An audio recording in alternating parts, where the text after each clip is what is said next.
In the last episode, the maid finally made her big move. However, it fizzled out just as fast. She got busted trying to poison Lu Sheng with the saint's demise, which was given to her by Lian Su. Meanwhile, Governor Xia and all the higher-ups were rolling out the red carpet for an important person from the military. But guess who it turned out to be? Yep, none other than our boy Lu Sheng. Now let's pick up right where we left off. Everyone was completely stunned, except for Lu Qing, who leaped straight onto her brother, hugging him tightly. She couldn't believe it was really him, and even tells him he looked dashing in his outfit. Lu Sheng, clearly the doting brother, ruffled her hair and teased, saying she's turning into a big girl now. Their parents were equally shocked. When they first saw him stepping out of the car, they thought he looked a lot like their son. But still, they didn't expect it to actually be him. However, the most surprised person had to be Governor Xia. To him, this very kid who was just in high school not long ago suddenly shows up as a top-ranking general in only 6 months. Sure, anyone can fake an outfit, but there's no way you can fake the prestigious dragon-marked badge on his chest. Governor Xia quickly regained his composure, standing tall and saluting Lu Sheng, then introducing himself loudly and formally as Governor Xia Pingnan of Dongning Province, reporting to the general. Lu Sheng smiled warmly, thanking him for taking care of his family during his absence. This left Governor Xia momentarily at a loss for words. Lu Sheng then smiled and invited him inside to continue the conversation. That's when Governor Xia realized he wasn't going to get away with crashing this family reunion. He politely declined, saying it was best to let Lu Sheng enjoy this moment with his family, promising to visit another day. Lu Sheng didn't press him, and casually mentioned they could have tea together sometime. That little comment from Lu Sheng made Governor Xia's day. At least it showed he hadn't forgotten about them. As everyone watched the family walk into their home, Lu Qing was busy pestering her brother for gifts, and their mom, a bit regretful, murmured about how nice it would have been if everyone had stayed for dinner, especially with all the food she'd bought. Meanwhile, their dad laughed while telling her to stop fussing because he was planning to have a drink with his son. As for Governor Xia's old friend, Major General Qian, he respectfully escorted the family inside. Governor Xia, still baffled, turned to him and asked, "What on earth is going on here?" Old Qian was surprised seeing his old pal acting this way. However, it also jogged a memory. He's pretty sure Governor Xia had once mentioned a martial arts prodigy with the last name Lu. Could it be him? Governor Xia gave him a side-eye, asking who he thought it was. Old Qian let out a gasp, quickly slinging his arm around Governor Xia's shoulders and excitedly saying, how his old pal is about to hit the big leagues. He shot him a look filled with envy and added that just don't forget about the old brother when he's rolling in it. Meanwhile, back home, our boy had ditched the military uniform for some casual clothes and was lounging on the sofa. His sister, practically bouncing with excitement, couldn't hold back her questions, wondering how he became a general, and when did all this happen. The dad was equally curious, also wanting to know how did his son suddenly become such a big shot in the military. Mom came over with a cup of tea, still in disbelief, surprised to see even Governor Xia has to salute him now. Lu Sheng took a sip and smiled, telling them it was a long story, and he will fill them in later. But then he got serious, really serious.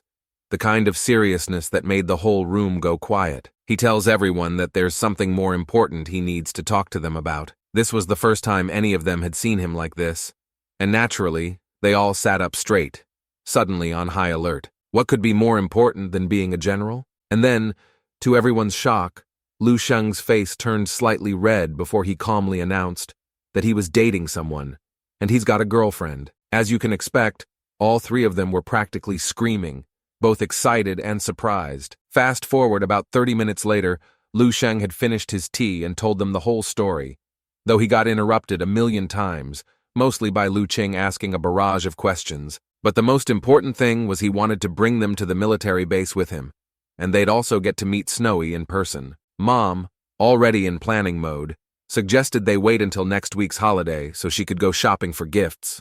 After all, it wouldn't do to show up empty-handed for their first meeting. Dad was thinking about taking time off from work, and Lu Qing was more than ready since her school break was coming up anyway. Then, Lu Sheng dropped a bomb saying they were leaving tomorrow. The family was momentarily stunned, wanting to know why the rush. He explained that Snowy and he had been really busy lately, and he needed to get back to the military base soon. If they didn't leave tomorrow, he wouldn't have much time to spend with them. To make things easier, he pulled out his phone and started a video call with Snowy, deciding it was best for her to convince them. On the screen, Snowy looked a bit nervous, however.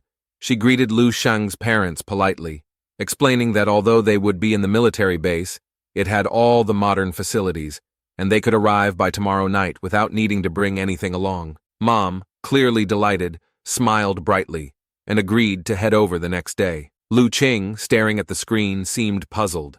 It wasn't Senior Yang she had expected to see. Meanwhile, Dad was having the time of his life, laughing heartily, and even complimenting, saying that his son was just as sharp as his own. When Mom heard Dad's cheeky comment, she blushed a little, quickly pinching his ear and telling him to stop saying nonsense in front of Snowy. She then hurried him off to start packing their belongings. Watching this heartwarming scene, Lu Sheng smiled and got back to his room. He knew his plan had worked. His main goal wasn't just for the family to meet Snowy.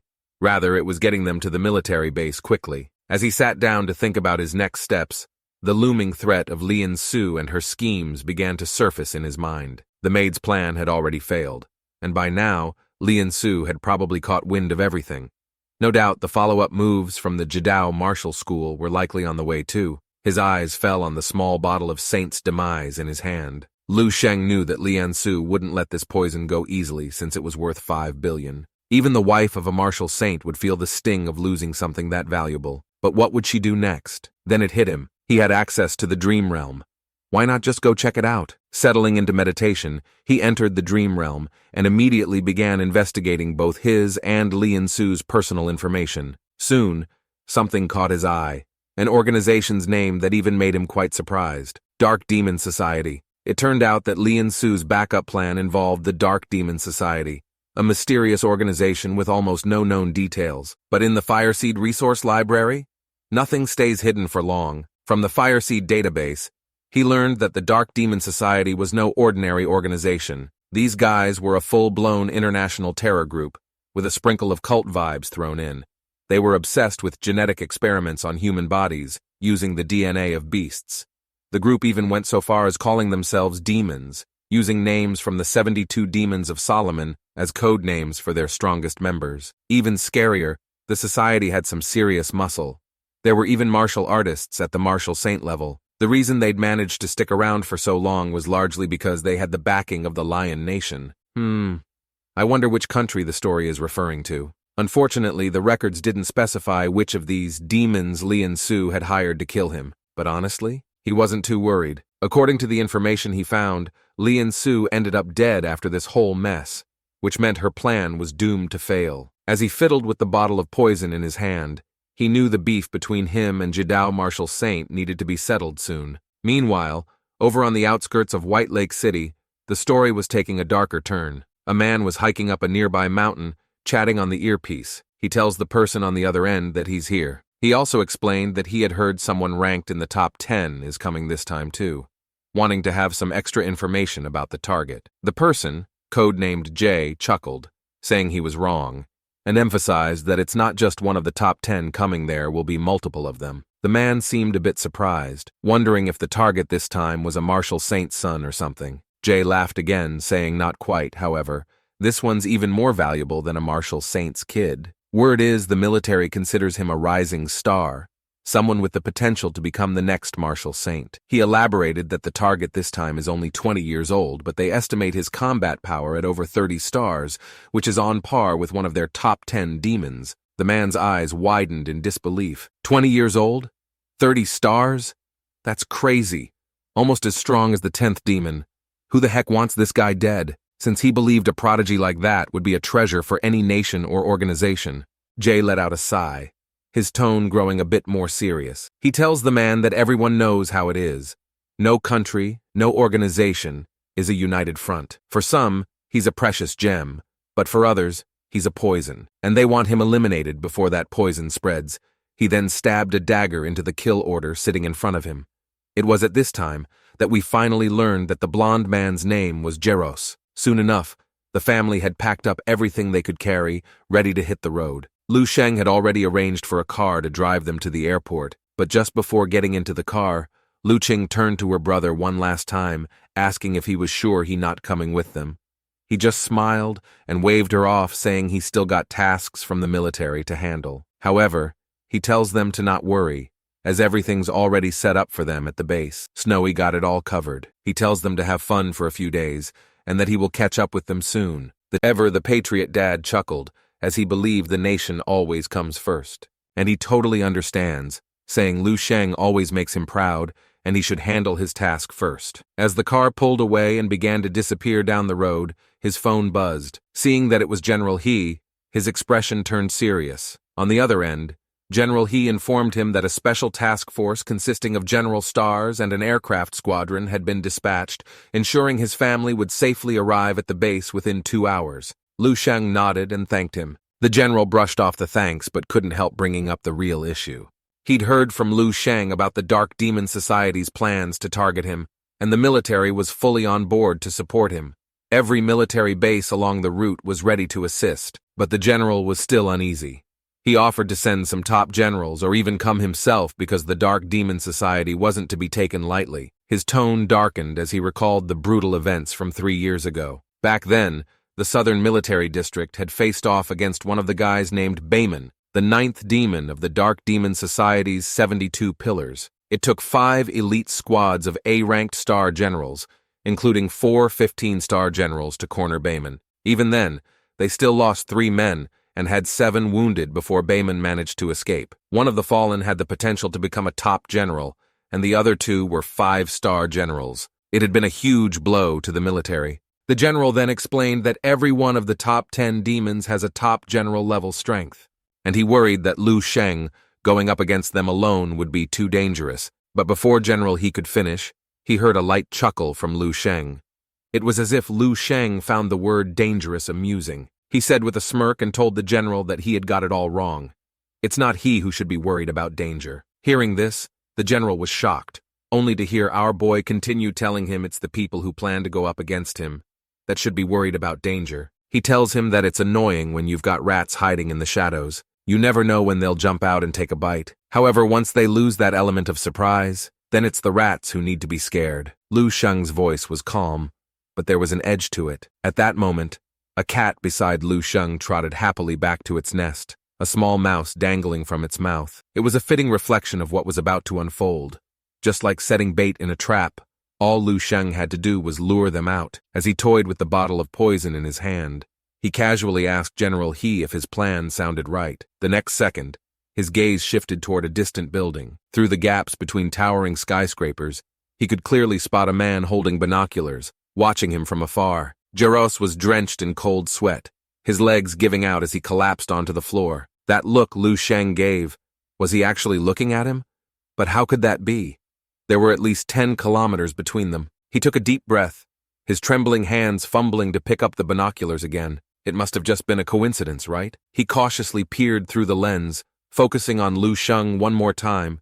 This time, he was still casually talking on the phone, seemingly unaware of being watched. Jaros relaxed a bit. It had to be a fluke. How could someone so young be that powerful? Only the top 10 in their organization were capable of such feats, or so he thought. What Jaros didn't realize was that Lu Sheng had indeed sensed him. With his psychic energy fully unleashed, Lu Sheng could easily cover a 30-kilometer radius. He was only a little disappointed that the one on watch was just a 6th level. Back on the phone, General He let out a sigh.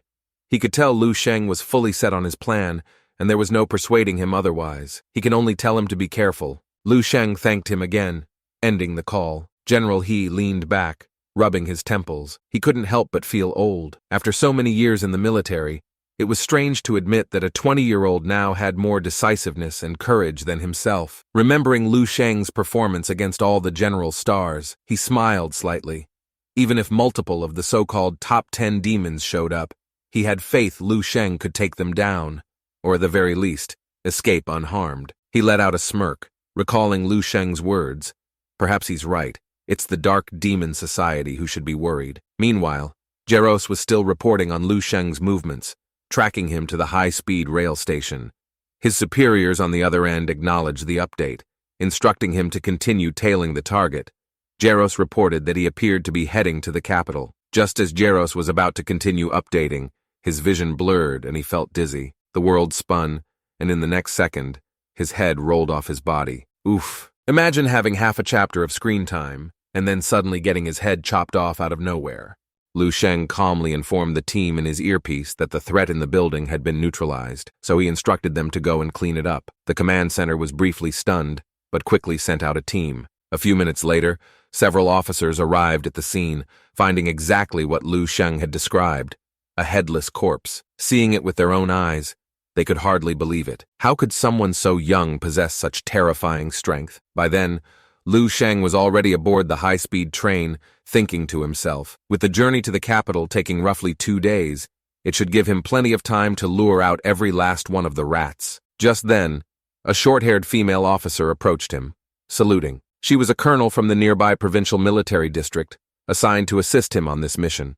She tells him that she's here for his orders, however. She looks clearly nervous. Lu Sheng, sensing her tension, smiled lightly, telling her to relax, though his casual tone seemed to make her even more anxious. He reassured her that her role would be simple, just some small tasks, nothing too complicated. The colonel quickly nodded, still a bit on edge. As she watched, Lu Sheng slowly opened a case, revealing a vial of liquid. Her eyes widened in surprise as he nonchalantly opened it and downed the contents like it was nothing more than a can of soda. What she had just seen was an 8th-level beast fluid. This would help him prepare for the next breakthrough, which is his 7th immortal cell. As the energy from the essence surged through his body, it slowly spread outwards.